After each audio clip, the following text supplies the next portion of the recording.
Everybody, we're here to talk about Alzheimer's, dementia, brain fog. Super important topic. They now say that affects 1 in 5 of us. So that is still, thinking about 20%. But think of in this room. But think about the people in your own family, right? That hits close. So what I wanted to share with you. This is my over-opa. He's 98 when he passed away. And my over-oma, my grandmother, she is now 97, all right? And Alzheimer's affected my grandfather on my stepmother's side, and it did affect my grandfather as he hit the later 90s. So it is close to my heart. At the end, neither of my grandfathers, they didn't know me, but they didn't know their children. And at the end, they didn't even know their wives. So it is something that I think all of us want to prevent, because it's going to affect the ones we love. The ones we love are the ones that are going to be hurt the most. And they're also the ones that, quite frankly, are going to foot the bill, all right? Because there's a cost as well. I was just talking to my father on Friday, and he was looking at some of the seniors' homes, and they were ranging anywhere between $4,000 and $10,000 a month. Okay, yeah. So that's why this topic is so crucially important. It's not just about health and forgetting things. It's how it affects our loved ones who are around us. And today, I was just reading an article, literally this morning. I always read research before the first thing in the morning, and they were talking about how much food has been known to affect Alzheimer's. That Alzheimer's is now being called type 3 diabetes. Type 3 diabetes. So we are going to go through 15 different ways to protect our brains, for ourselves, and of course for our loved ones. My goal today is that you're going to leave this with other people you care about. And most important, we have the opportunity to lead for the ones below, but the next generations in your own family. That I'll say, even in my own family, my son is into big weightlifting, so he bought a pre-drink for before weightlifting. Well, of course, mom goes and reads the label, and guess what's on there? Stuff you shouldn't have, right? So it's up to us to learn this information and then be able to share it with our children, our grandchildren, so that we can affect the generations behind us. So super important. I think it's pretty cool. 17 great-grandchildren before my grandfather passed. And the fun part about it is, even though he didn't know us, on his 98th birthday, he put his thumb in his mouth and he put his thumb in the cake and he said, "It's all mine." So even when things are tough, we can laugh. We can realize that there still can be some joy. But I did do a hospital visit just a couple weeks ago for the mental health area, where there's many seniors who are suffering from Alzheimer's, dementia, at our Brampton hospital. And I gotta tell you, it's extremely tough to be in there. It's extremely tough. It is not easy. The atmosphere is certainly anything but like warm and friendly, like home, okay? They do try and put paintings on the wall and murals so people don't walk out, right? Because people tend to wander under, and then they get lost and they don't know how to get back. So this is just so crucial to my heart, and I'm so excited that you're here, and I got a lot of information. So you should have pens, take notes. If you have questions, I got so much information. The time for questions is afterwards. You can text me, you can email me, or I'll stay afterwards for questions, but just write them down, because I don't want to I have so much information I want to share that I'd rather address the questions at the end, if you don't mind. So if you do not have a pen, please put up your hand. The team will make sure you have a handout and a pen. So let's look at the stats.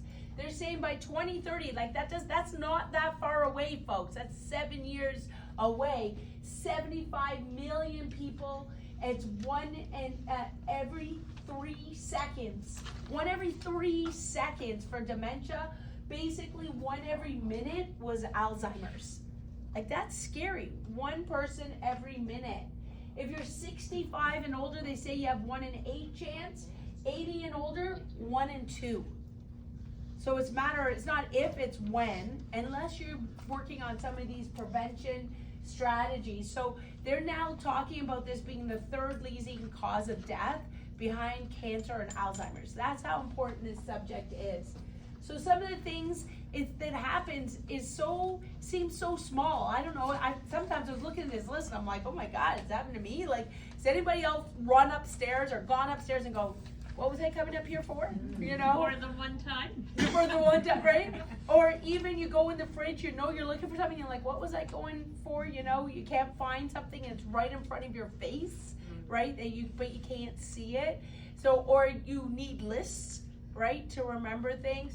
And I'll share with you the big challenge that happens a lot, or at least it happened with both my grandfathers, is not only did they lose their memory, but they lost different ways to deal with stress and emotion. So for a while they became very angry, and even my one grandfather, Ray, became very violent, and his wife, Ruby, my step grandmother, is just petite, like she's just 100 pounds. And that wasn't the way he was. He was our CMP officer, most, nice gentleman when I knew him, but once he had Alzheimer's, it can change, right? And so we have to realize that that can be extremely difficult when the person's temperament isn't the way you remembered them. I can tell you from my grandfather, the picture there, they ended up, because he did become very angry, that they did medicate him to kind of like keep him relaxed, and then he became super mellow, so then he slept a lot. So losing things, not knowing the date, having trouble remembering things in a conversation are some of the early signs, which quite frankly, that can happen to any of us, right? So all of these hints apply to all of us that we're going through. There are stages, and if you look at the beginning stages, they're just so small. They're really nothing big, and so it does build up gradually. It's not like you have pain or some kind of warning sign. The challenge with Alzheimer's, dementia, brain fog is it happens slowly, so slowly that you don't even necessarily realizing until it gets to be some of the bigger things, like leaving the oven on, or leaving the door wide open and not remembering. So it starts to be, or I have another patient, he got out of his car for a walk, and then he didn't remember where he put his car, so he got lost and the car got lost, so it can get more serious. They're talking that the challenges is the baby boomers will foot the bill. All right, that's our kids and our grandkids. And these bills, like I said, are getting bigger, right? My grandmother right now, I think it's $6,000 a month. So it depends on where you go, but that's still a lot, right? So we have to do our very best to make that like the last resort. If we look at the cost, like I said, this is low in the 3,000. It can go all the way up depending on how high end a place you want. So we have to be very, very careful. This is one of the research that says that the brain is super metabolically active. A lot of information and blood through the blood-brain barrier. So anything, toxins that we put in our body, foods that we put in our body, can travel through that blood-brain barrier. And so it has a very, very rich blood supply. Like our brain is like the computer source, right? It's controlling everything in our body. So everything we put in on our skin, in our mouth, what we breathe in is going to affect the brain and the overall function of the brain. It is known that Alzheimer's risk, dementia risk goes up with high blood pressure. So I've done numerous talks on high blood pressure. So I encourage you to look at those. They're online. I also have Dr. Wolfson. He's a cardiologist. He has an information talk online. But this isn't made easier just because you lowered your blood pressure from medication, right? So sometimes you say, well, my blood pressure is normal, but they're taking medication for it to be normal. So we want it to be normal as much as possible without medication. And it's certainly, they're talking about that it increases your risk by 73%. So that's enough to really motivate us. And I'm bringing up this information so you're super motivated to make change for the things that are coming up next. So I got a video. It talks about the importance of your brain activity. It's 3 minutes long, and it's coming right up.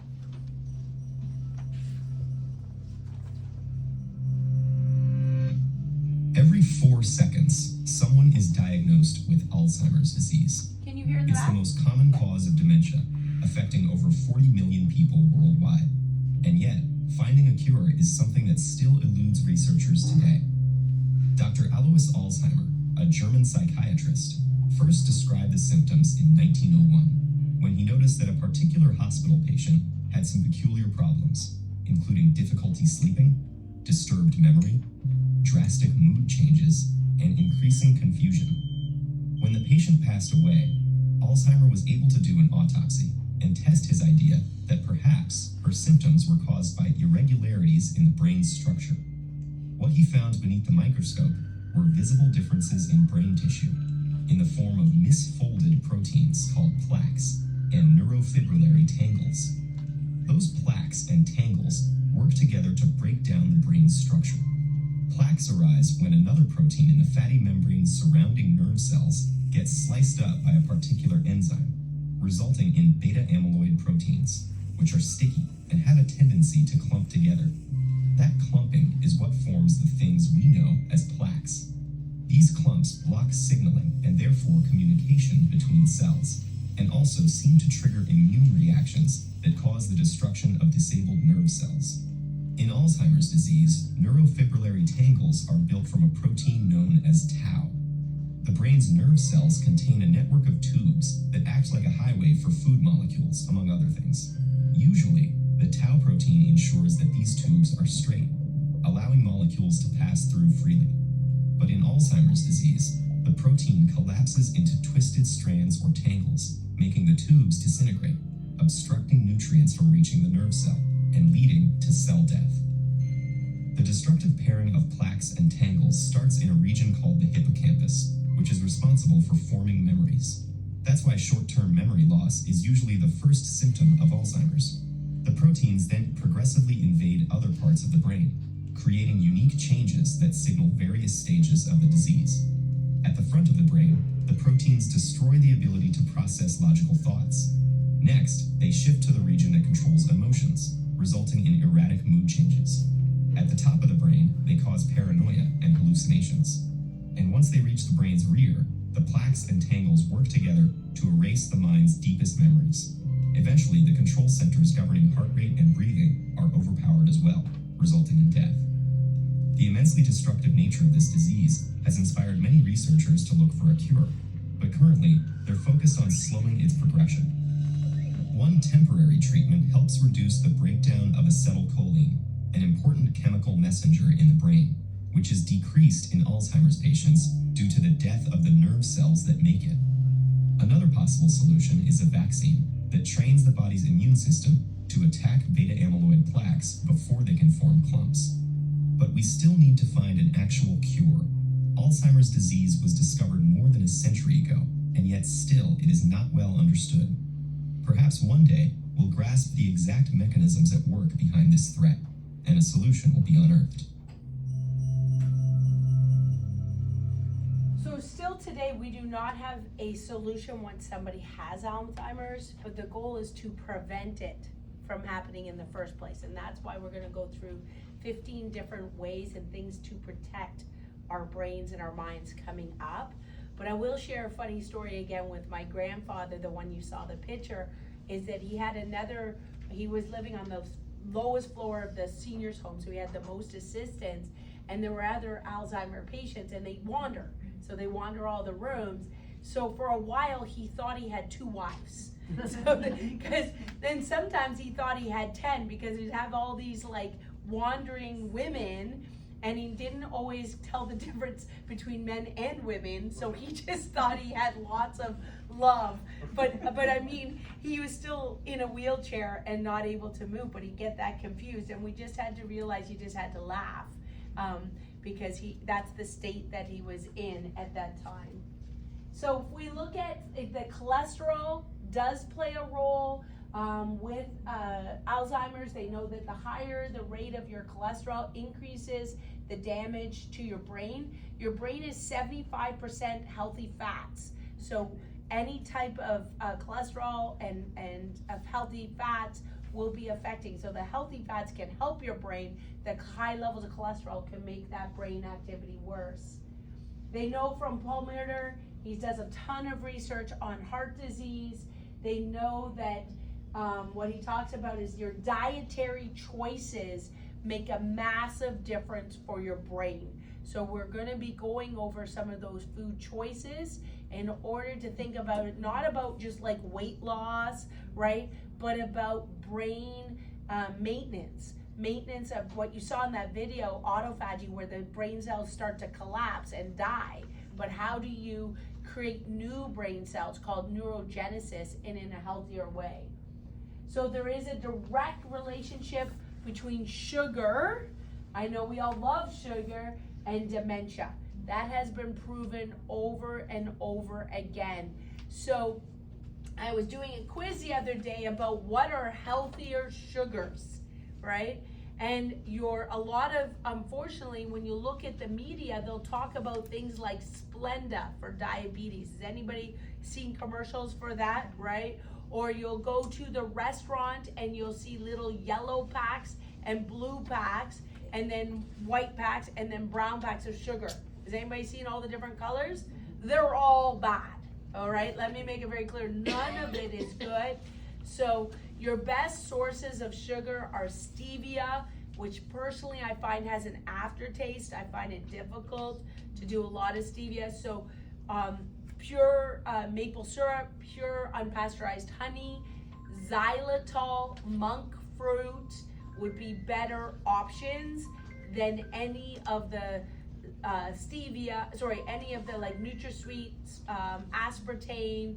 Aspartame now has many different names, so you have to be careful. It won't say, because a lot of people know aspartame's bad, right? It's rat poison. So a lot of people now don't realize they hide it under different names and many different drinks, and they hide it under the term of natural flavors.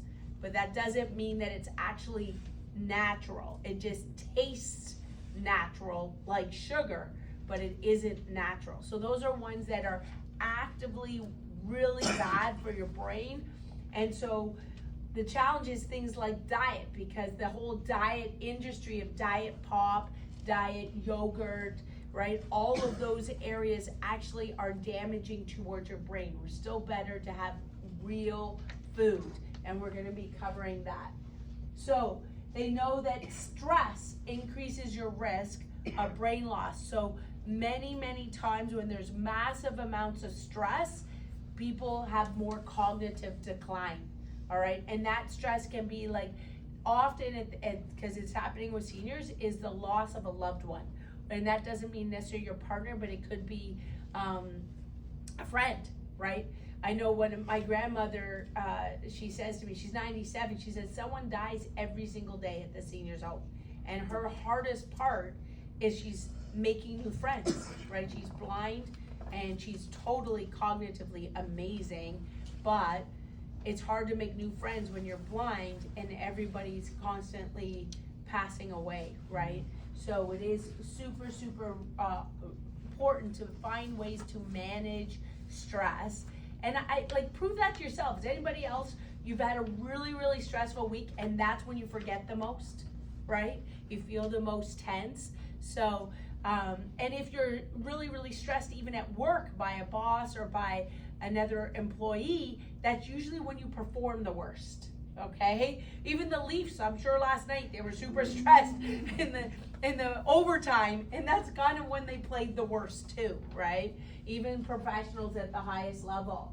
So stress, they know overexposure affects your hormones It can lead to dementia, depression, Alzheimer's disease, and Parkinson's disease. So anything that lowers our overall stress will lower your risk, all right? And there's many talks I've done on stress reduction. We'll cover a little bit today, but certainly we're gonna cover the breathing exercises coming up. It shrinks your brain. Stress shrinks your brain. So that's why we need many techniques, things that you can do at home, and then things with you that you can do with the healthcare team, whether it's a massage therapist, the acupuncturist, the naturopath, a chiropractor, but we need all sorts of things to reduce our stress. If we have elevated stress, increases that cortisol response, increases that hormone, and it sort of speeds up that short-term loss of memory. So we have a video, it's just a 4 minutes, and it's on how stress is affecting your brain. And my goal with some of these videos, again, is motivation for what's coming next, because the reality is a lot of times people know what to do, but they don't do it. Give me a nod if that's true, right? So we're spending a little bit of time at the beginning, because some of this is to give you a kick in the butt, right? Or to our family members to just get motivated to make some of the changes, and some of the changes you know already what to do.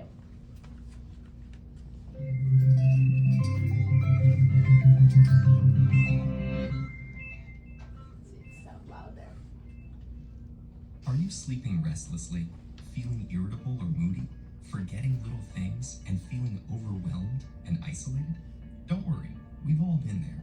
You're probably just stressed out. Stress isn't always a bad thing. It can be handy for a burst of extra energy and focus, like when you're playing a competitive sport or have to speak in public. But when it's continuous, the kind most of us face day in and day out, it actually begins to change your brain. Chronic stress, like being overworked or having arguments at home, can affect brain size, its structure, and how it functions, right down to the level of your genes. Stress begins with something called the hypothalamus pituitary adrenal axis, a series of interactions between endocrine glands in the brain and on the kidney, which controls your body's reaction to stress. When your brain detects a stressful situation, your HPA axis is instantly activated and releases a hormone called cortisol, which primes your body for instant action. But high levels of cortisol over long periods of time wreak havoc on your brain.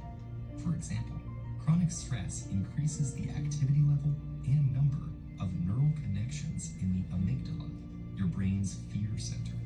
And as levels of cortisol rise, electric signals in your hippocampus, the part of the brain associated with learning, memories, and stress control, deteriorate. The hippocampus also inhibits the activity of the HPA axis, so when it weakens, so does your ability to control your stress. That's not all though. Cortisol can literally cause your brain to shrink in size. Too much of it results in the loss of synaptic connections between neurons and the shrinking of your prefrontal cortex, the part of your brain that regulates behaviors like concentration, decision-making, judgment, and social interaction. It also leads to fewer new brain cells being made in the hippocampus. This means chronic stress might make it harder for you to learn. I don't know what happened. Give it a second. The effects of stress may filter right down to your brain's DNA. An experiment showed that the amount of nurturing a mother rat provides its newborn baby plays a part in determining how that baby responds to stress later in life. The pups of nurturing moms turned out less sensitive to stress because their brains developed more cortisol receptors, which stick to cortisol and dampen the stress response. The pups of negligent moms had the opposite outcome, and so became more sensitive to stress throughout life. These are considered epigenetic changes, meaning that they affect which genes are expressed without directly changing the genetic code. And these changes can be reversed if the moms are swapped. But there's a surprising result. The epigenetic changes caused by one single mother rat were passed down to many generations of rats after her. Isn't that cool? In other words, That's what I'm the talking results about. of these actions were inherited. It's not all bad news though. There are many ways to reverse what cortisol does to your stressed brain. The most powerful weapons are exercise and meditation, which involves breathing deeply and being aware and focused on your surroundings. Both of these activities decrease your stress and increase the size of the hippocampus, thereby improving your memory. So don't feel defeated by the pressures of daily life. Get in control of your stress before it takes control of you. Super cool, right? Where you saw how it affects your epigenetics, right? Stress actually affects your expression of your current genes, but then affects the people around you, for then that affects the people around them, but you can change it, right? So it means that even if we had a really tough day and maybe we weren't the best mom or the best, father or grandfather, grandmother, we can actually change that response afterwards. We don't have to feel locked into any situation. So breathing exercises absolutely influence. He was talking about the meditation there. Absolutely influences our brain activity. We need oxygen to the brain and we need that sort of rhythmic change in order to get the best ability for our brains to function. So we're gonna start with the easiest one right now. We're gonna do 10 in and 10 out. So sit up. All right, so we're breathing in.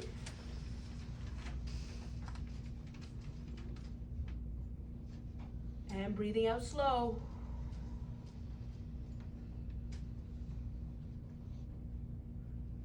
Very good. So 10 in, 10 out. Whenever you're stressed, just 3 to 5 of those is oxygen in your brain. But we're gonna cover some harder ones. The 4x4. So you breathe in for 4, hold for 4, breathe out for 4. Okay, so we're gonna breathe in for 4, hold for 4, breathe out for 4. All right, and then you would repeat. The 4x4 is a good one when you're walking because it's like 4 steps. Breathe in, hold for 4 steps, and then breathe out for 4 steps. So going for your walk, that's a good one to do, sort of like light post to light post, a 4x4, right? So that you're getting oxygen to your brain. Now, the potato breathing method, we're gonna try that one as well. You're gonna breathe in through your nose, just hold your nose slightly, and you're gonna hold your breath there for 5 seconds, and then breathe naturally. So breathe in, and then breathe out, breathe naturally, right? Again, pretty easy to do, right? But it's forcing our bodies to get used to taking a deeper breath. Because soon as you know you're gonna hold your nose, you take a deeper breath, just emotionally. The other way is to learn to breathe with our nose. I'm probably guilty of this, is I'm a mouth breather, and especially if you know somebody who snores, tend to be also a mouth breather, right? So to cover your mouth, some people will go as far as putting tape on their mouth. That would probably give me the heebie-jeebie, like make me have a bit of anxiety. I'd want to rip it off. But just holding and trying to say, can I breathe for 10 seconds with only my nose? Can I breathe for 30 seconds with only my nose? So let's try that right now. Everybody, mouth closed. And we're gonna try for 10 seconds just breathing with our nose.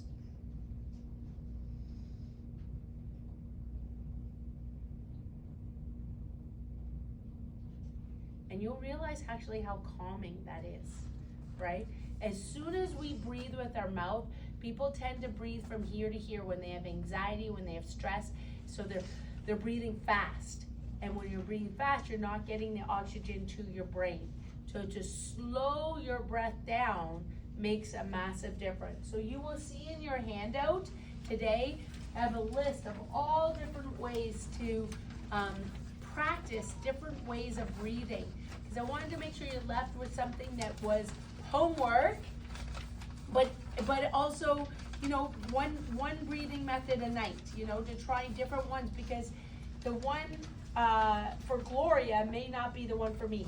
and vice versa, right? We all have different methods that the goal there is to be able to get a deeper breath and get more calming, more parasympathetic response and less sympathetic, less of that fight or flight response with our breath. So they've shown that when we have those stress hormones, we talked about the cortisol response. When we're breathing that and getting our breath into a more controlled state, we will decrease that cortisol response on the body. So there are other ways to manage stress besides your breathing exercises. Of course, getting a massage, seeing the naturopath, seeing the acupuncturist, doing chiropractic adjustments help. But things that you can do at home: Epsom salt bath, walk, meditation, yoga. There's lots now on YouTube that is free. If you go on that, you can get free meditations. In the bathroom, we have the handout that you can get photocopied. It has, I think it's 20 different apps to do ways of meditation and stress management. So you can find different apps to follow that can be really easy for different forms of meditation. Going for a walk, for me, working out, like doing different sports. Once I've had a good sweat, gone for a run, all of a sudden that makes whatever the day that much better, right? So you want to find what works for you. I can tell you another thing that works for me is I just can't wait to get my hands in the dirt with gardening. Like somehow with my hands, and I'm filthy everywhere, that just really helps me to ground. So they do talk about grounding, which means walking on the grass barefoot, connecting with Mother Nature in any way. It doesn't, like, obviously it'd be great to go for a hike, but that's not always possible to get to the ocean, go for a hike, get in the salt water. But just in your own backyard or in our amazing parks in Brampton, to walk bare feet in the grass helps us connect and the magnetism, but also to nature, and will help you manage stress. And then I talked to you about the breathing exercises. So today, getting ready for our exercise, getting our energy going, we are gonna get up. We have 20 seconds. And what we're gonna do is we're just gonna move our hands like this, okay? Just getting our energy moving. So everybody up. There we go. We got 20 seconds because we want motion is lotion for the joints. We want to get our breath going a little bit faster. So here we go. All right, let's go, let's go, let's go. That's it. You got it. Move, move, move, move, move. Woo! That's it. You're there. 10 seconds. That's it. You got it, guys. You got it. You got it. Almost there. Almost there. 5, 4.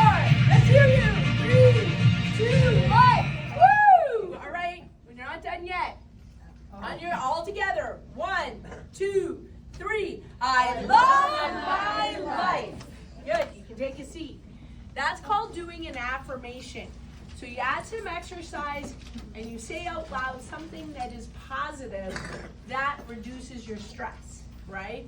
Because everybody, you just feel a little more energetic, feel a little happier, right? Just getting a little bit of movement. So we're going to add that, but that is something that you can do at home. You can set your phone with an alarm, especially if you're somebody who has a job that sits a lot. Your body's stress response is going like this. So you need something that, every hour, just 20 seconds, change your state, right? And changes your mood. So if you are feeling that stress meter go up, that's affecting your brain, we need to change our state. So maybe it's, doing something crazy like laughing out loud and make you feel dumb, but you go, ah! And then all of a sudden you feel better, right? So you just have to, or you could go, oh, right? Like a huge sigh, right? Has anybody heard somebody go, like that, right? Right? That can help. That's a way of reducing stress, right? And that creates more breathing anytime that we do that. Okay, so we're going to go through 15 strategies to deal with Alzheimer's dementia. The big one to start off with is real food. So a lot of times people say this is food by God or food from the earth, but that means no boxes, cans, bags, right? And this is so difficult to do because you think of even just getting a bagel at Tim Hortons. Don't tell me that what's in that bagel didn't come from a can, a bag, or some fake products, right? So we're really looking for what we call real food, food that ran or swam or grew with roots, all right? Basically for that real food to get the packages.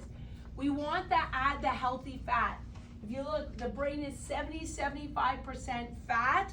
So that's you're adding that fat.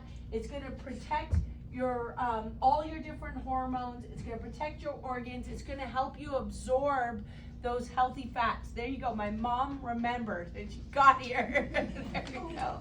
Good. We want you here. So the healthy fats are gonna be helped. So how do you get those healthy fats? Coconut oil, avocados, healthy fish. Remember, avocados also help you feel full, so you're not looking for those quick fixes and those sugars. Grass-fed meats, free-range chicken, and you're also looking for wild fish. Farmed fish has lots of mercury in it, so that's going to be toxic, those heavy metals to your brain. So you're looking, and that's not so easy these days, like shopping is getting more difficult, but you're looking to add raw, real butter and raw cheeses, dairy. So one of the questions we had, what was better, margarine or butter? And it's butter, okay? Margarine is just plastic. They did an experiment, put margarine on the ground, and the ants would not even eat the margarine, all right? And if an ant does not want it, you do not want it, all right? So margarine is not healthy. The hard part is the salad dressings. I truly find it very difficult to find salad dressings without vegetable oil. Vegetable oil is not made with vegetables, okay? It's just great marketing. So vegetable oil, canola oil are often in a lot of the salad dressings that you can buy commercially. So it's super difficult to find ones with avocado oil or olive oil. So that's why making your own is the best. And certainly when you do buy them, they are more expensive. So when I do buy them, I dilute them so that way they last longer. We want to make sure those healthy fats, I find it difficult to get them all the time. So that's why we have these on our kitchen counter. My mom can tell you they're on our kitchen counter. So they've been shown the natures to increase your essential oils, to increase your omega-3, because a lot of us are low omega-3. So you hear this at the grocery store, omega-3, 6, 9, right? Problem is we're low in 3 and high in 6 and 9. So when you increase your 3, you want to make sure you get a healthy essential oil. It can be done by having olive oil, so it's not like you can have extra virgin olive oil, but even that's hard to get good olive oil these days too. So that's not always so easy to get it from your diet. So now this is also known, like it helps children with things like ADHD, ADD, focus, sleep. So it's not just something for once you have worries about memory, or Alzheimer's, dementia, but it's actually a prevention. It also, because remember I said the brain is 75% fat, you want the good fats for the good synapses in your brain. So if you were looking at Brain Fit, that would be one of the #1 supplements to be looking towards adding. That's the nature's. It helps also lower blood pressure, lower blood sugars, which all goes together with helping your brain. So top supplements, what for your brain. This is one where you may want to write things down, but I put the omega-3s as right at the top. Your vitamin B is your stress vitamin, so that's why we started with that stress response. Your vitamin D helps with your immune system along with your zinc. Turmeric is a natural anti-inflammatory, reducing inflammation. Magnesium helps your muscles. Be very careful because different magnesiums are good for different people. There's many different types of magnesium, so that may not be the best one for you. You need to talk to your naturopath or experiment a little bit It's good for muscle cramps, but it's also good for smooth muscle in your, like for your vascular system, right? For your heart. So you have to find the one, or talking to a naturopath, the best one for you. When you look at your copper levels and iodine, that can be measured with the naturopath with doing a hair analysis to look at, do you have any metal toxicities, or are you low in any of your essential elements, your essential nutrients? Our food isn't what it used to be.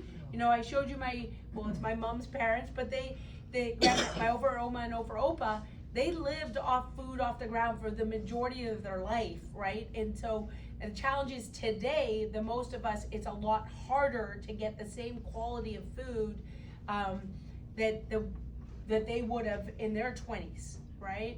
I'm thinking, I just went to my parents-in-law 80th birthdays party. Both my parents-in-law turned 80, and they would have, from their fruits and vegetables in their backyard, it was like 50 feet by 20 feet every single year, and then they would can it through the winter. So they were always eating organic, that they farmed and did the exercise and were in the earth farming it themselves, which is great for brain activity. There's a lot of controversy on ginkgo. I would make sure you talk to a naturopath. There's many people that would be contraindicated for. So when you look at a list of supplements, you can end up on way too many. Not only could that be expensive, but it might not be specific to you. So I always recommend having support in choosing the right supplements and the right combinations of supplements. And I always say test, don't guess. So make sure you've had your minerals tested, whether you do that with a live blood cell analysis, whether you do that with a mineral analysis with your hair analysis, whether you do it also with your blood work. All the different tests find different things. If you're, for example, looking at your hormone levels, a lot of times people rely on the OHIP system for hormone levels, which tests very little. If you go through the Dutch test, you're gonna test like 300 different hormones instead of your main sort of 5. So but that test costs $500. It's not covered by OHIP, but it's called the Dutch test. It can be ordered by a medical doctor still out of pocket, or it can be ordered by a naturopath. I have found very few medical doctors who know what it is. So you might have to help them learn about it, and they can in turn order it for you. What's the test? Dutch test. The Dutch test, it's 5 little white strips that you urinate on over a 24-hour period, and then they can look at all your different hormones over that 24-hour period. And then once you do that, you mail it back, and then you'll get about a 15-page report of all your different hormones, even your melatonin, all of them will be recorded. So it's a much more information than what you would get through OHIP. What's it for?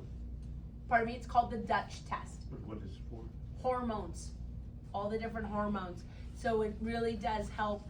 Good question, but it does help to look at all of the different types of thyroid hormones. So instead of just looking at the 3 main ones, you're gonna have 50 thyroid hormones, right? All right, number 1 for our test, we talked about real foods, staying away from genetically modified foods. Any of the GMO is a huge no, all right? And this glyphosate, there's tons and tons of lawsuits on glyphosate, but the challenge is it's so hidden, right? It may not directly be in the food, but it's when they were taking care of the plant so that it didn't get weeds and it didn't get bugs. So when they do that in the farming, it doesn't have to be recorded.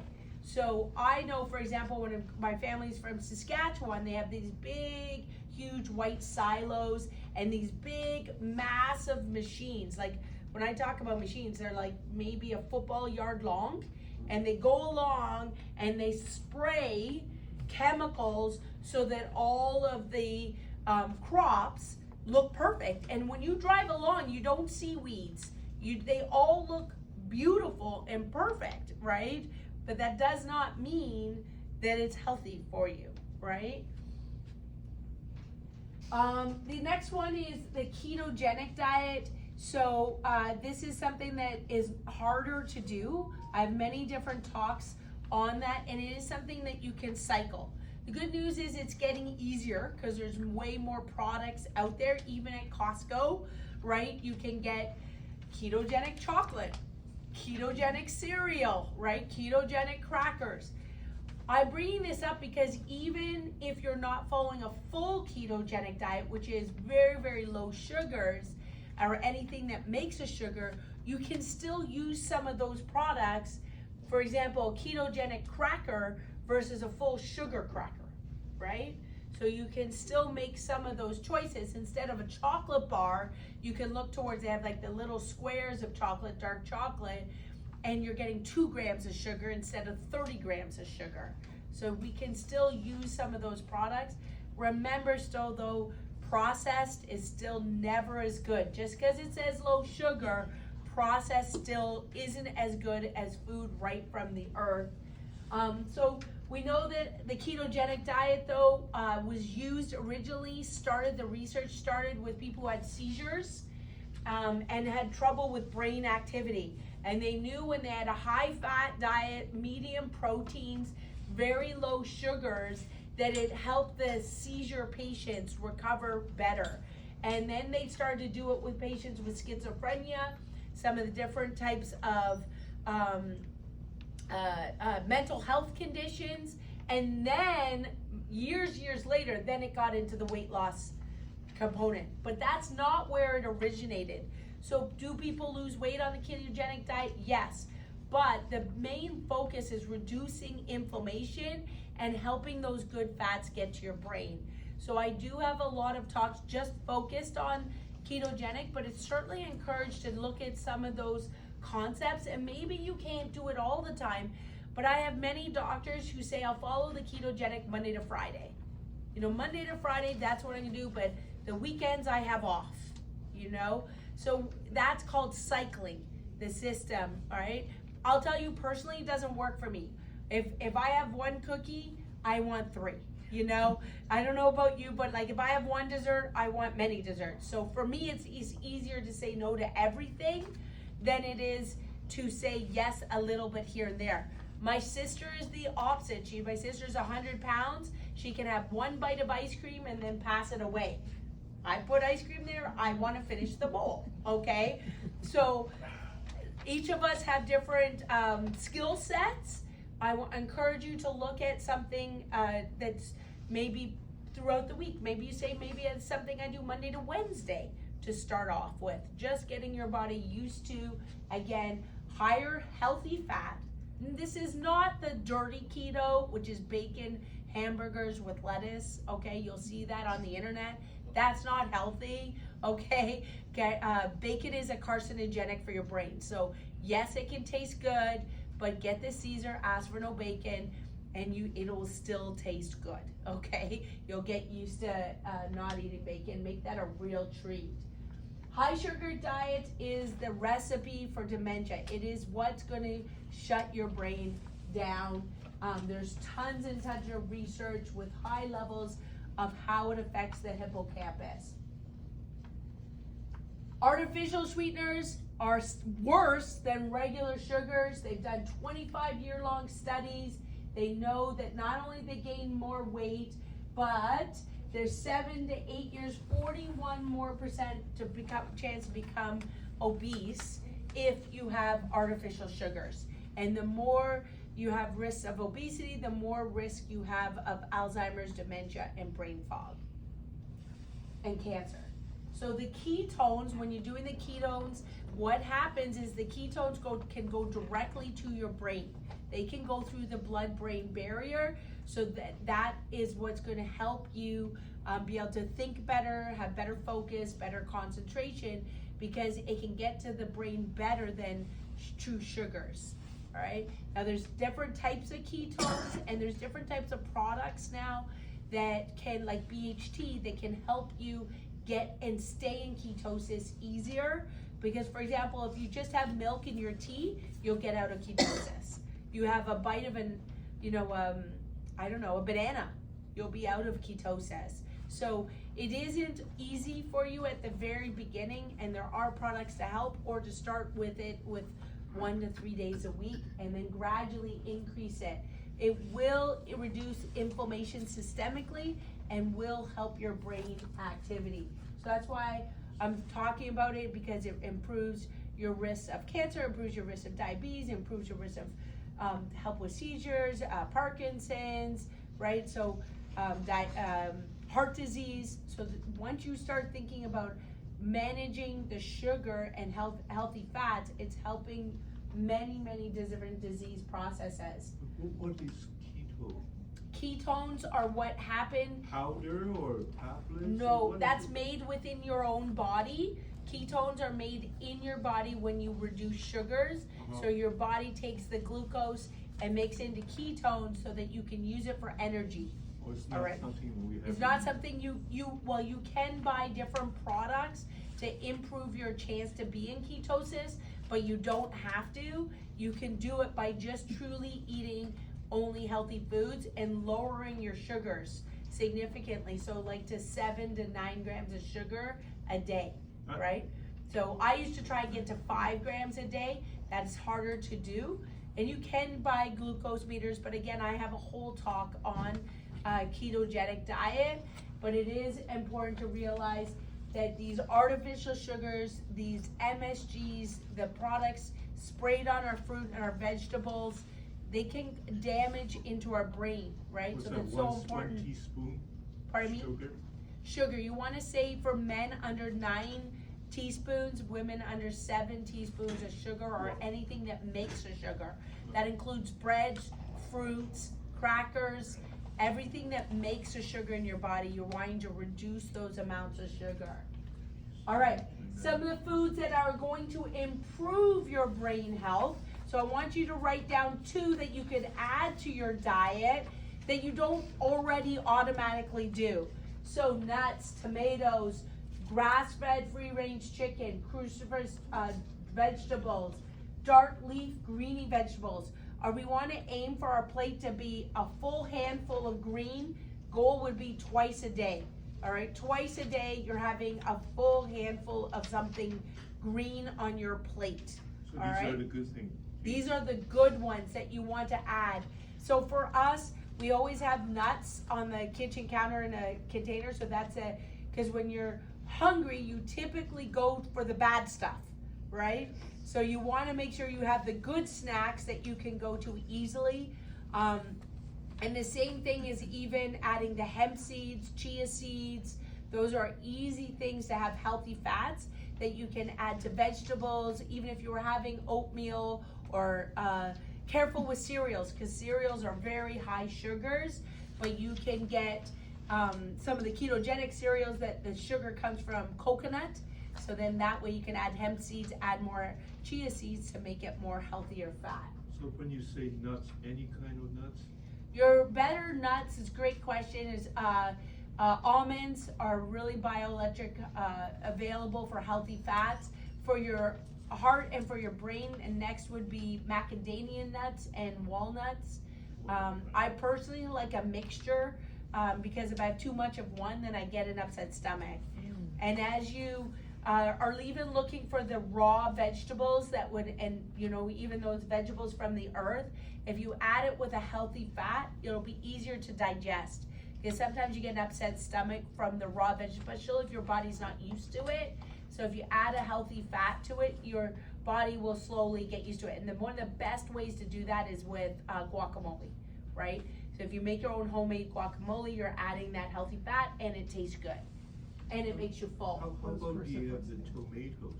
The tomatoes these days have no taste. Yeah, that's why grow your own. That's what I'm going to be starting coming up. I agree with you. When you do your own vegetables, they taste better, right? And the vegetables today, they aren't what they were 50 years ago. When you get, so absolutely true. When you're looking for cruciferous vegetables, you're looking for vegetables that grow in the dark. So that's what, but honestly, the more you can add vegetables and greens to your plate, that's the thing you want to do the most. You can do a lot of this with smoothies. That's why I put this here. There's the vegetarian option, and this one does have casein, so it does have product from a cow, so that's not for everybody, but it's so difficult to get one from a grass-fed cow.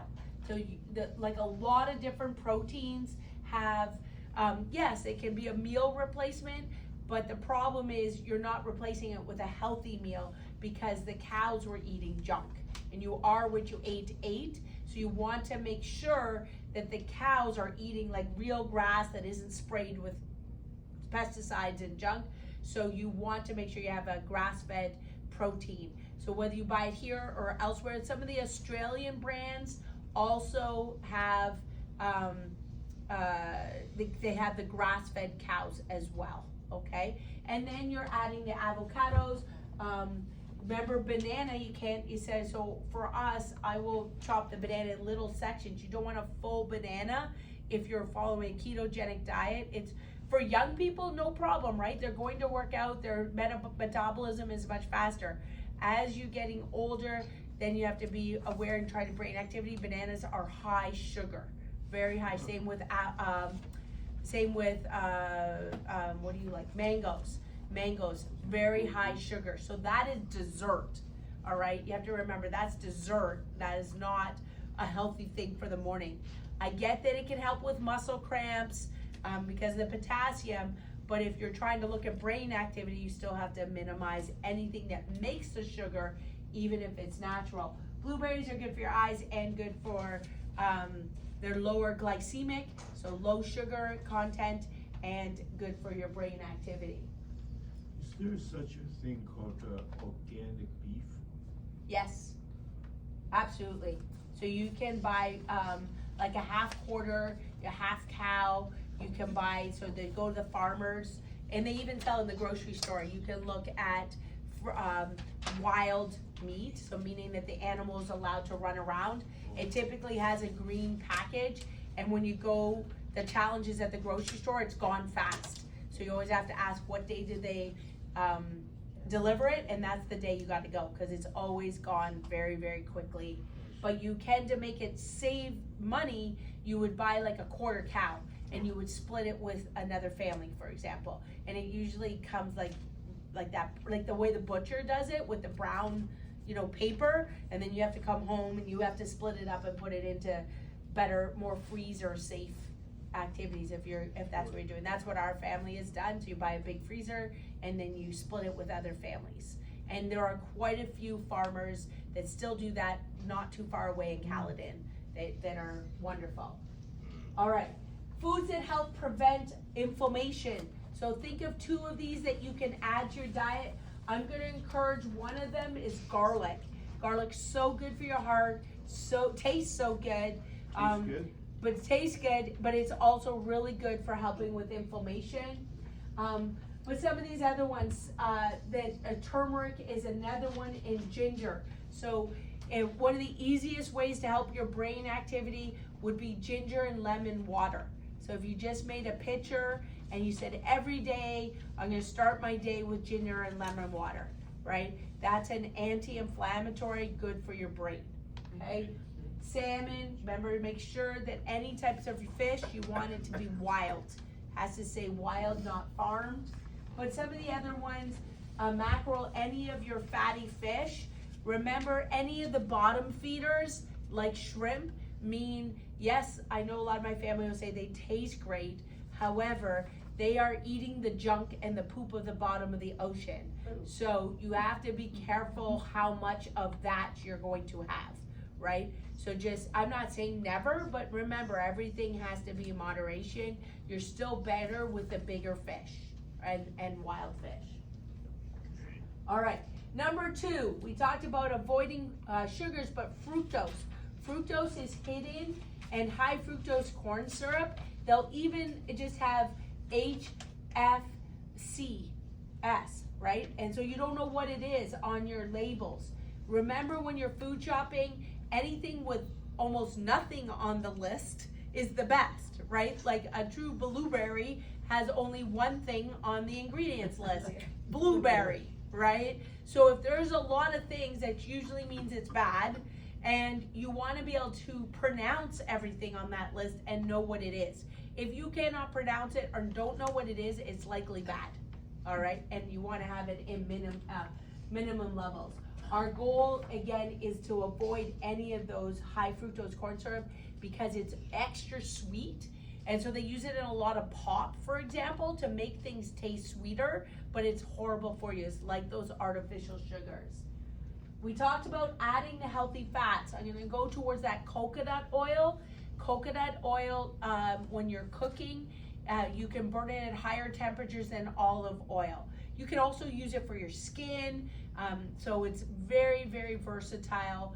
I help a lot of women who are breastfeeding, so it's good for helping as they're breastfeeding so they don't get any cracking of the nipples. But it's extremely healthy fat for your brain. So it's a better one to cook with and to use on a regular basis. The other one is olives. My husband loves olives, lots of healthy fat in olives or sardines. We talked about that omega-3, so the things that will reduce the amount of omega-6. You want to reduce 6. A lot of times people go towards soy, especially if they think they're vegetarian. So they think, oh, I have soy, I have tofu. That is still not healthy. So even though I'm vegetarian, I gotta stay away like this Beyond Meat that you don't even know what's in it. Tofu and some of the different like vegetarian burgers. No, man, they're just toxic soup all thrown in together, right? Not healthy for you. So be very, very careful of those fake soy, corn syrup, just there to make you fat. Sunflower and safflower are often in a lot of salad dressings and a lot of different types of baked goods. Why? Because it's cheap, but it's bad for your brain. Number 4, and this might upset some people, but is gluten.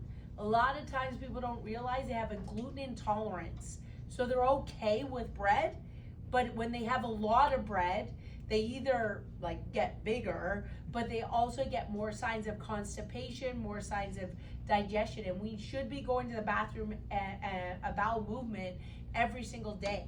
So if we're slowing down that system, then we're not getting the toxins out.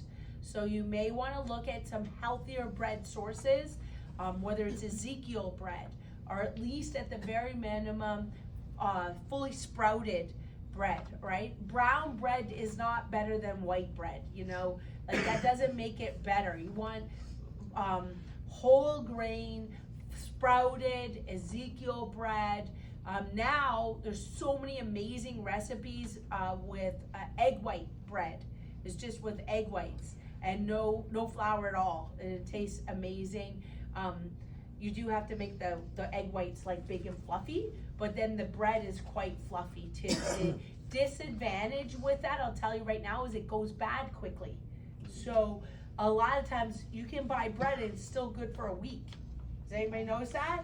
But if it's good for a week, that means it has chemicals inside it that doesn't make it healthy. So we have to be aware that people can have gluten intolerance, and casein is in dairy, and that can increase inflammation, which will be bad for the brain. So these will go beyond the blood-brain barrier. So I know a lot of times people are like, I can't live without my toast. Okay, what are you doing? Get a healthier toast, make it avocado toast, right?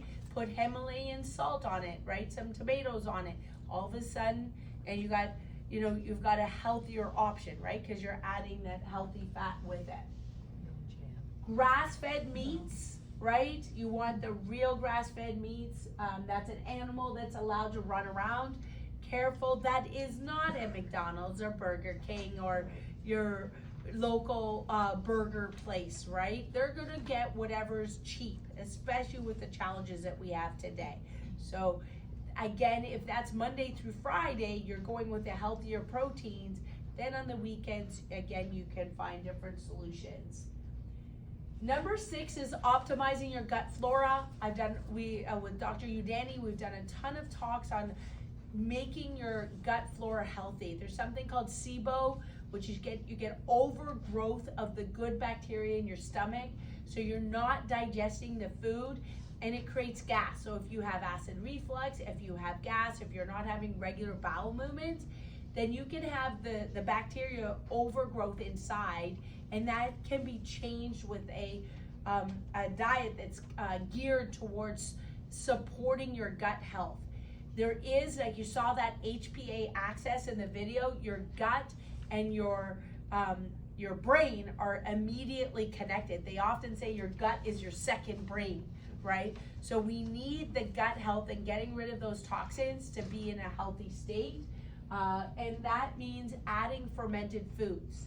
So I personally can tell you I don't like fermented foods. Like, I know I should do it, and kimchi and kefir, like, it's just not for me. Go for it. I know you're supposed to try it often and then get used to it. For me, I would be better to do the ketogenic diet. I'd rather have no sugar than have that, okay? But you've got to work with what your limitations are. I encourage you to try adding healthier foods for gut health, and then making sure that you have your bowel movement should be easy. It shouldn't be something that is a challenge, meaning like you got to be there for 10 minutes, right? You should be able to have very easy bowel movements. So again, we've done numerous talks on like what should your bowel movement look like, how often, right? What should be the consistency? We have talks for that on our website. Reducing overall calorie consumption, that's easiest with intermittent fasting. So my husband and I choose to do that. So that's often making breakfast, or you're breaking your fast after you're sleeping. Breakfast is breaking your fast later in the day. So, you know, for me, I might eat breakfast at noon, and typically I'll do that 2 or 3 days a week. I'll choose to intermittent fast on Wednesdays. And so some days that means I won't eat anything, and some days that means I might eat 300 to 500 calories, but very lower calories. So I know I can't do it on the weekends because I'm too close to a fridge, all right? I need to do it on my busiest day of the week so I'm distracted, because if I'm not distracted, that's when I want to munch. You have to find what works for you. Many people find that intermittent fasting of eating sort of like from lunchtime to dinner lowers the amount of calories in the body overall. So that's called intermittent fasting. There's many different types, and again, I've done different talks on the different types of warrior fasts. But if you were starting with the easiest part of fasting, is try to eat in a 12-hour window. So 8 to 8, if you get up 6 to 6, that's the first step, a 12-hour window, because the longer your fast is, the more you're gonna deal with inflammation, which will help your brain activity, all right?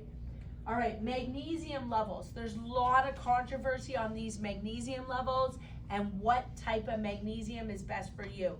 What we sell here is the magnesium for your muscles, for muscle cramping and muscle tension.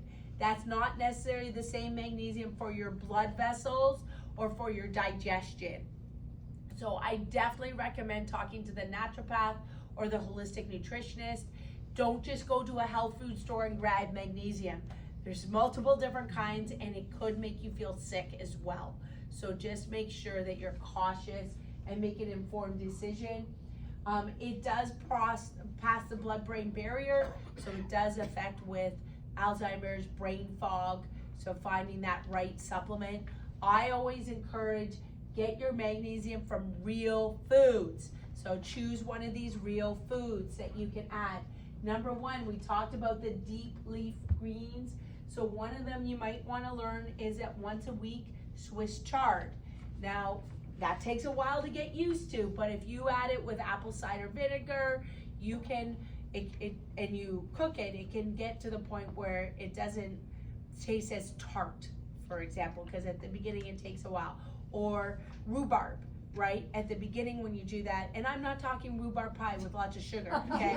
Oh, darn. Yeah, nice try. But adding different greens into a salad. So if you're used to, say, iceberg lettuce, that's all your kids are used to and they'll do, right? Start adding a few other leaves. Then if they're only used to romaine lettuce, add some other leaves, and then you slowly add more. The cool thing is, like on our garden now, I've been growing lettuce because of COVID. You can grow lettuce, like a lot of it, like more than you can eat. and you just put it on your deck, like it grows really like a weed almost, and you just cut it and it comes right back, especially through June, July. So it's something that's cheap that you can grow on your own, and it grows fairly easily. Nuts, seeds, almonds, pine nuts. Pine nuts can affect those, especially if you have digestive issues. So some of the nuts and seeds, you gotta be very careful if you have digestive issues. But a good one here is beans and lentils. Those are ones that you can say, okay, once a week, I'm gonna be aware to add. So one of the ones that I like are black beans, right? That they can help with your digestion. Lots of folate and zinc. So zinc's gotten a lot of publicity since COVID, because zinc works with your vitamin D and C to be able to help your immune system. But when you're helping your immune system, you're helping your brain. Folate or folic acid, many people know about this one for pregnancy. They think, anybody heard of like Materna or pregnancy vitamins? Well, that's in there to stop neural tube defects. But guess what? When you're stopping neural tube defects, you're affecting how the brain is developing the spinal cord.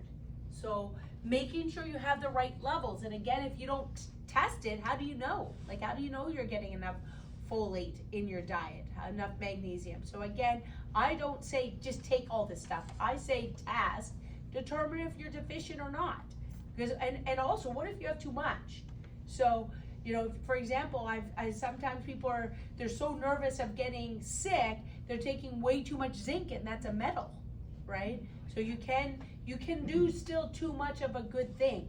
And I recommend test, don't guess. And making sure you also are not getting like poor versions of whatever the product is, right? So much like I you know, Pharma Plus, Kirkland, like there's different products, and we think, well, I'm just taking the glucosamine, I got it cheap at blah blah blah, right? That does not mean it's a good product. It can have a ton of fillers, so you do want to make sure. Some of the different health food stores, if you ask me, it's not just what we have here. There's many different options of healthy, higher end products that are more regulated.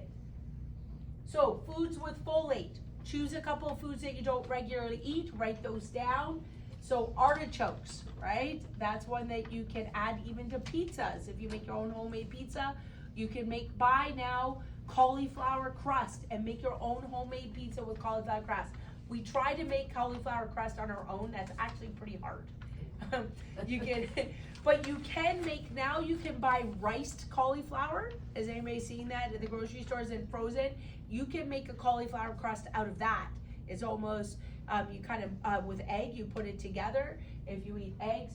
But adding artichokes, broccoli. I encourage everybody eats broccoli every single week.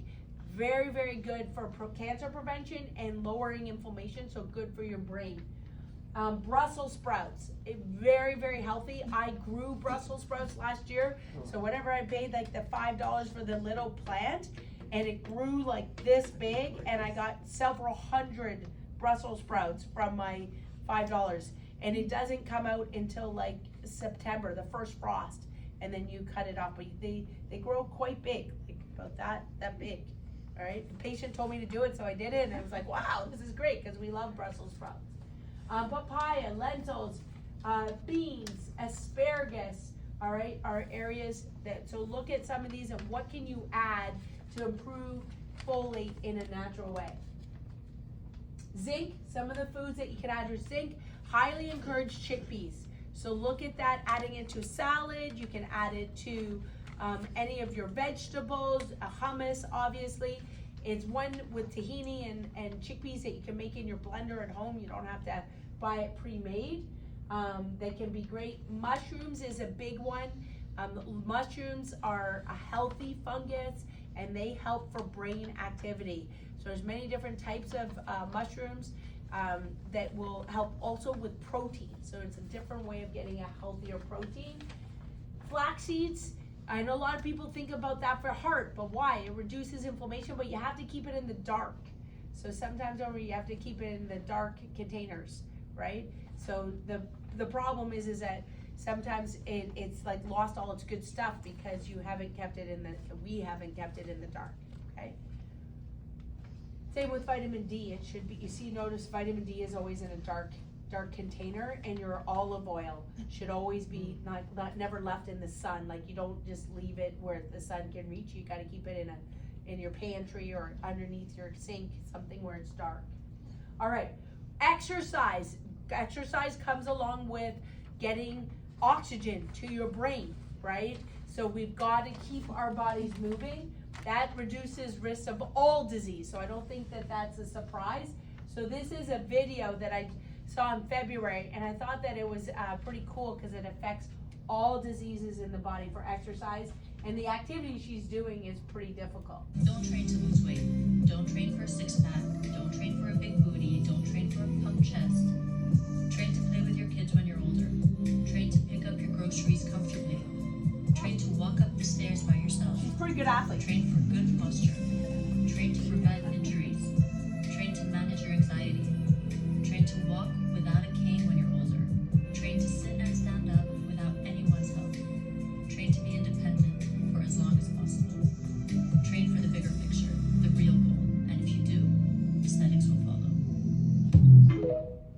So when you think about it, a lot of times in the fitness industry, like she said, it's to look good, and yet it's not really, it is not even just to feel good, it's to prevent diseases and be able to be like without a cane, to be active, to play with our grandchildren, right? To also just be independent so somebody else doesn't have to take care of us. So, everybody up.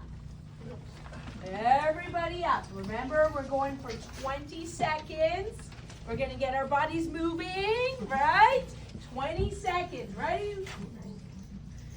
Go, let's go, let's go, let's go.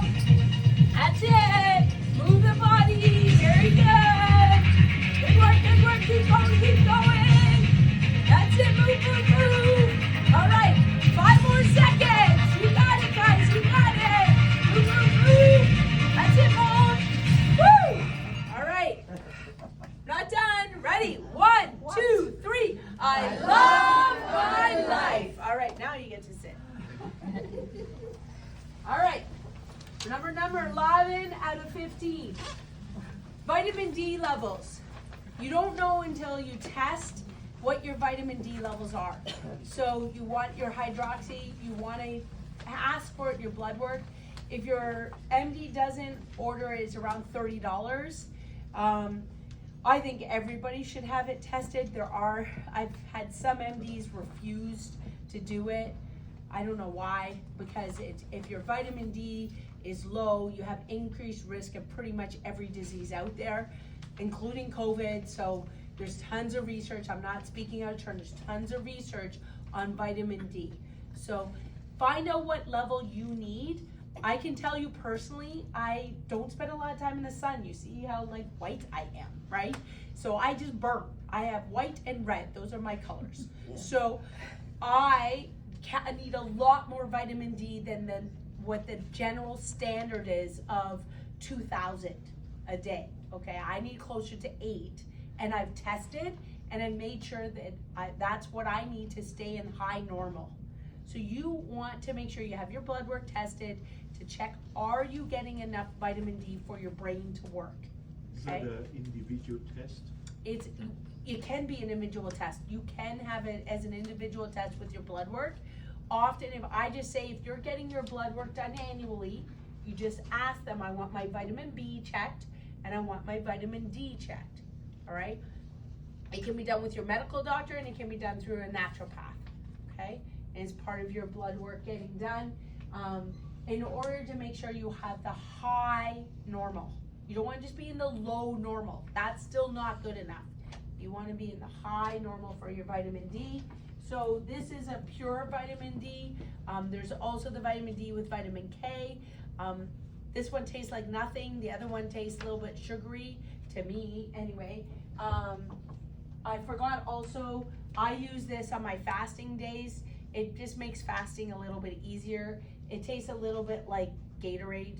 It doesn't taste bad. It doesn't taste good. Okay, I'll be honest. Like I'm not gonna promote it as like woohoo, you know, it tastes as good as Kool-Aid or something. It doesn't. But it does make you have more energy through the day. It does make fasting easier, and give you some of the minerals that you need.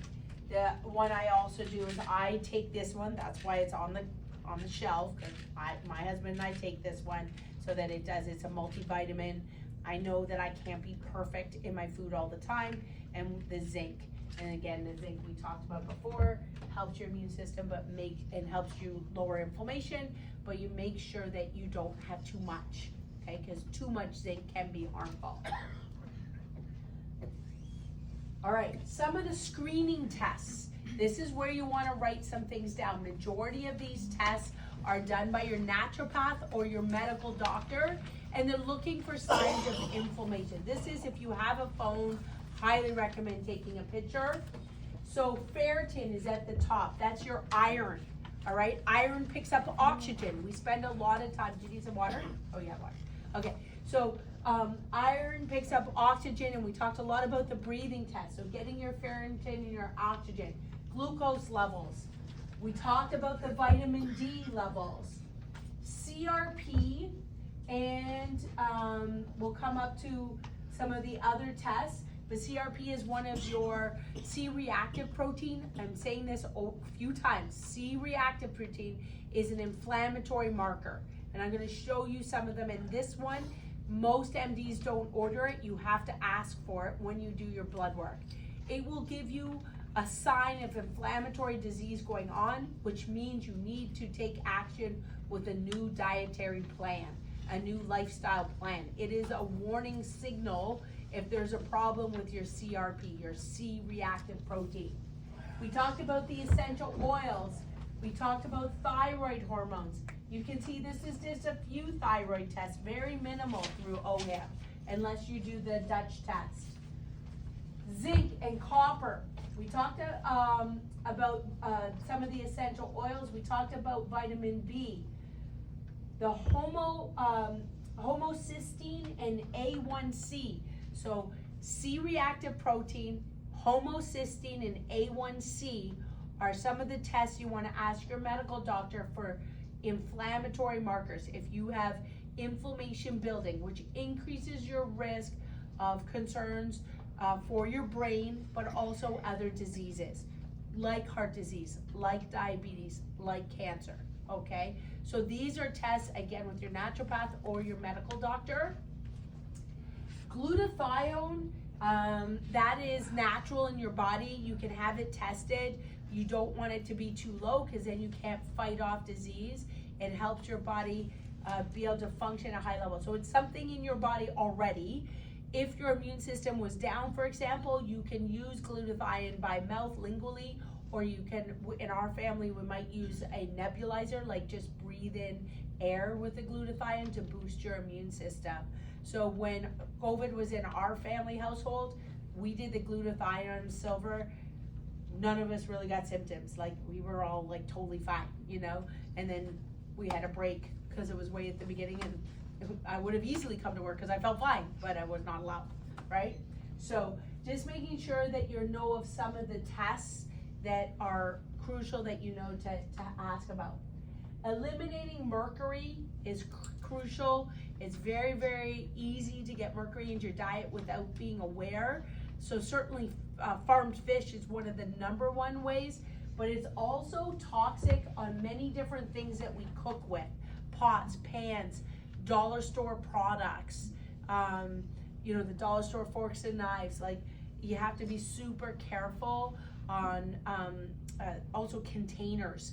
Like, you can't put containers in microwaves or you know, in the freezer, right? So you have to be super careful of using glass as much as possible rather than plastic containers. Mercury is found in a lot of personal hygiene products.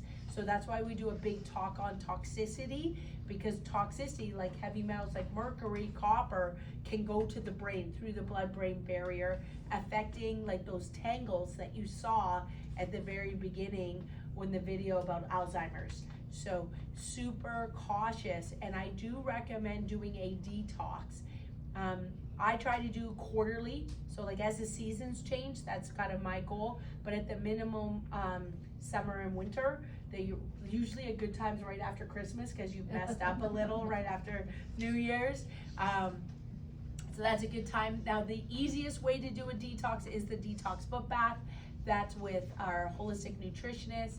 That is the lazy man's way. It's like 45 minutes and you sweat out the junk. But doing a weekend of fruits and vegetables, a very clean weekend near a toilet, because you know you're gonna flush out crap, is a good idea as well, right? Or even if you do a fast, that's a form of a detox, right? Taking a 1 or 2 day fast will help your body detox as well. It's just a little bit harder to do. There are so many companies that try to sell you detox products. Be very cautious, because some of them are the products worse than, you know what I mean? Like, it's a lot of marketing to try and do weight loss. So be very cautious on some of the detox products. And sometimes you're gonna feel horrible when you're detoxing. You're gonna get headaches, you're gonna get sweats, you're gonna get diarrhea. So you have to be very careful and make sure you have support system through it, and because it could make you feel worse before it can be helpful. Saunas or sweating, highly recommended for your brain activity. There's a lot of now on the internet about doing the cold plunges and how that helps. Contrast bathing, how it helps your brain activity and your muscles and even weight loss. All right, it isn't easy to do, to jump in the lake right now. Okay, that's not for everybody, but you can do it from saunas. A lot of the different city gyms have saunas to help you get a good sweat if you're not the kind of person who exercises so hard that you're like drenched clothes.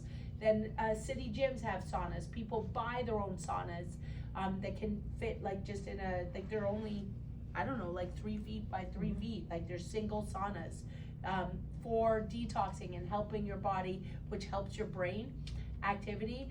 But a cheaper way is hot water, cold water in the shower, right?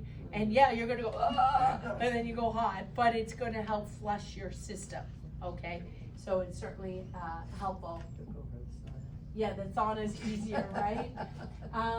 Be careful in sweating. You can eliminate different toxins, so you could be sweating out different toxins. And you know that when you sweat a lot, often your sweat stops smelling.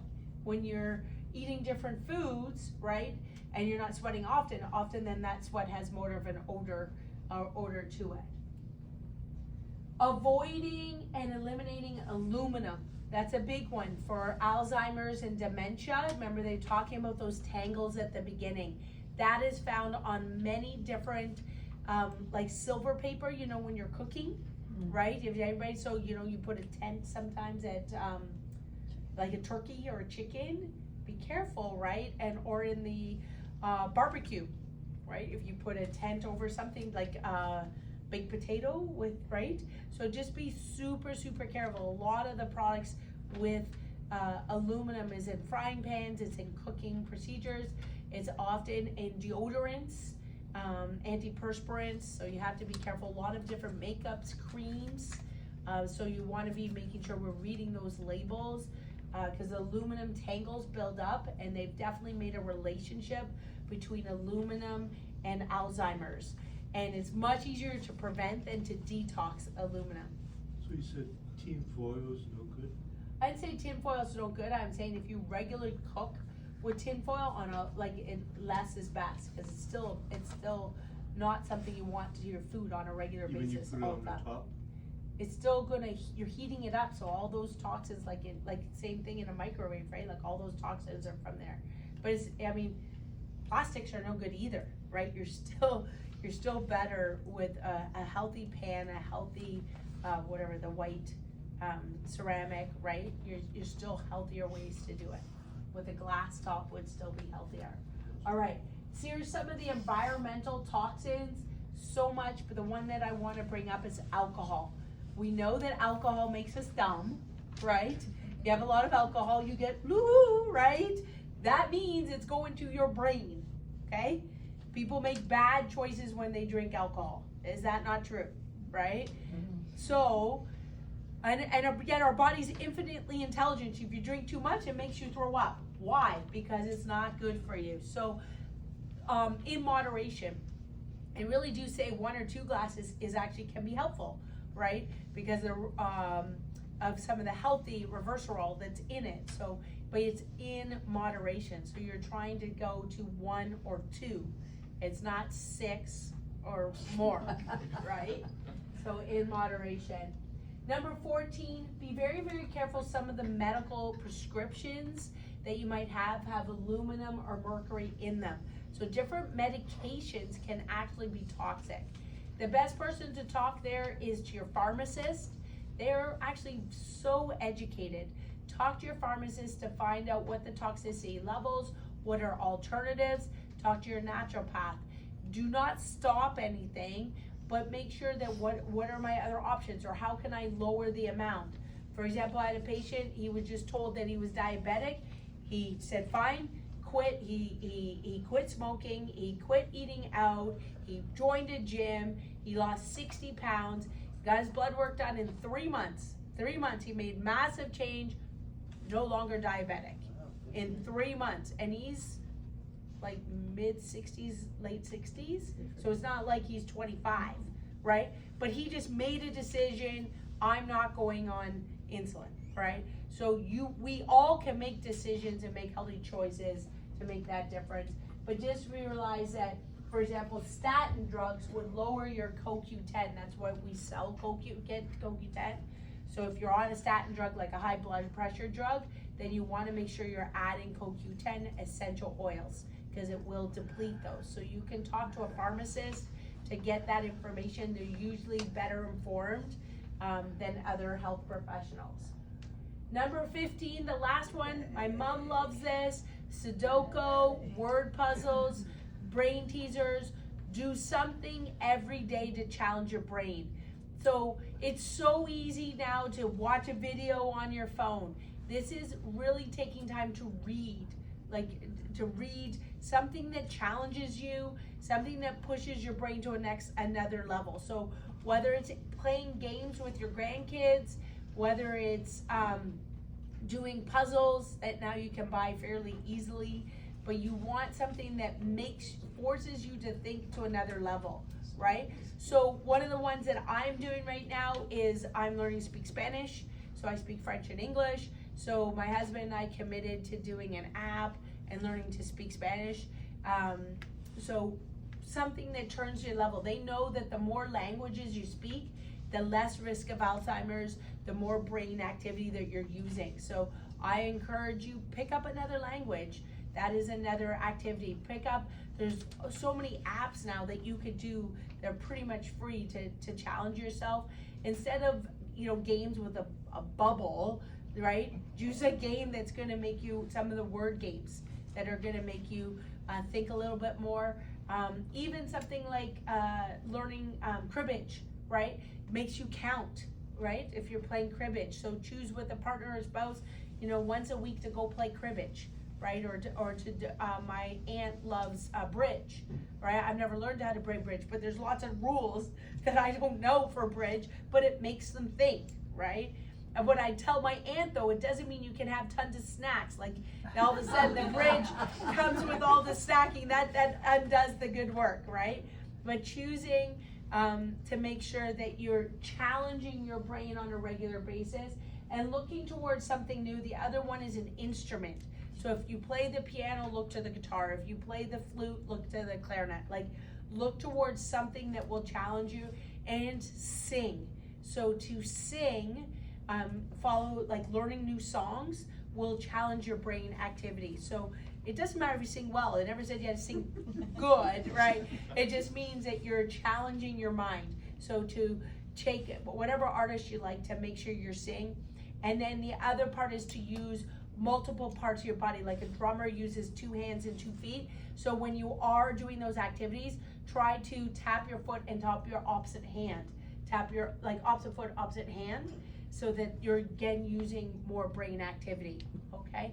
And when you're walking, to make sure opposite hand and opposite leg. So people sometimes don't realize they walk like that, like a robot, and that's not using the brain activity. All right. The advanced plan is part of helping your brain, so that is like ketogenic, but it's no fake sugars, increasing your good fats, increasing your healthy proteins, and minimizing sugars. We do teach the advanced and core plan with Max Living, and you can get that at the front desk. They can give you the sheets on some of the best ways to get the advanced plan for healthy eating. All right, we're almost there. Everybody up. We're almost there in the final stretch. Ready? We got it. We're in final stretch. Got to keep you awake. Let's go. We're right there. Let's go. We're almost in the final stretch, guys. Woo! That's it. On to energy. 10 seconds. This is the last one. That's it. That's it. That's it. Good job. Good job. Good job. Woo! Almost there. 2, 1. Nice. Ready? I love my life. Okay, I'm going to grab a seat. So the part that I didn't talk about is the nervous system. Obviously, as a chiropractor, we want to make sure the brain is in good shape. And so if you are making sure you're free of subluxations, those misalignments in this brain, in the body, if you're free of those areas of subluxation, the fluid, okay, that's called the lymphatics, will surround the fluid around your brain. So you need that fluid to send good nutrients to your brain. So many of you, I see the wobble cushions, but I put the wobble cushions everywhere. Why? Because when you wobble, you increase your lymphatic fluid and increases circulation and helps the circulation and the nutrients around your spinal cord right to your brain. So everybody, we're gonna go. Even if you don't have the wobble cushion, right? Back to forth. This is something that you can do easily on a kitchen chair, on the side of your bed, forwards and back, right? You're moving your spine, which now you can add it to make it harder. Head down, up, makes it a little bit hard.